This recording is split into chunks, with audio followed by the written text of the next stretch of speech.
ಇದೇನಾ? ಹಾ ತಗೋ. ನೋಡಿ.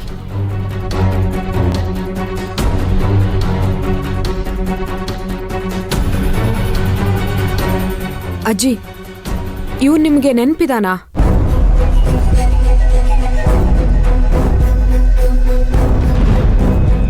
ಅರೆ, ಇವನನ್ನ ಮರೆಯೋದಕ್ಕೆ ಹೇಗೆ ಸಾಧ್ಯ? ಇವನಿಂದ ನಾನು ಎಷ್ಟು ದಿನ ನಿದ್ದೆಗೆಟ್ಟಿದ್ದೀನಿ ಗೊತ್ತಾ?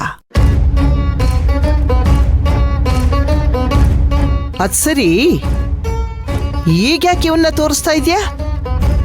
ವಿಷಯ ಇದೆ ಅಜ್ಜಿ. ಅಜ್ಜಿ, ನೀವ್ ಈಗಲೂ ಇವನನ್ನ ಡೈರೆಕ್ಟ್ ಆಗಿ ನೋಡಿದ್ರೆ ಕಂಡುಹಿಡಿತೀರಾ? ಈ ಪಾಪಿ 100 ಜನದ ಮಧ್ಯದಲ್ಲಿ ನಿಂತರೂ ನಾನು ಚೆನ್ನಾಗಿ ಗುರ್ತಿಡಿತೀನಿ ಕಣೆ. ಹೌದಾ?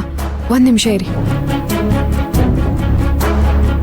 ಇಲ್ಲಿ ನೋಡಿ, ಈ ಪೇಂಟಿಂಗ್ ಅಲ್ಲಿರೋದು ಇವನೇ ಅಲ್ವಾ?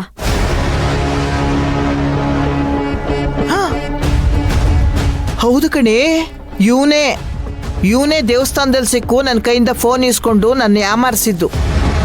ಈ ಫೋಟೋ ನಿನಗ್ಯಾಕೆ ಸಿಕ್ತು? ನಾನು ಹಾಸ್ಪಿಟಲ್ಗೆ ಚೆಕಪ್ಗೆ ಅಂತ ಹೋಗಿದ್ನಲ್ಲ, ಅಲ್ಲೇ ಇದ್ದ. ಯಾಕೋ ಅನುಮಾನ ಬಂತು, ಅದಕ್ಕೆ ಯಾವುದಕ್ಕೂ ಇರಲಿ ಅಂತ ಒಂದು ಫೋಟೋ ತಗೊಂಡೆ. ಒಳ್ಳೆ ಕೆಲಸ ಮಾಡಿದೆ.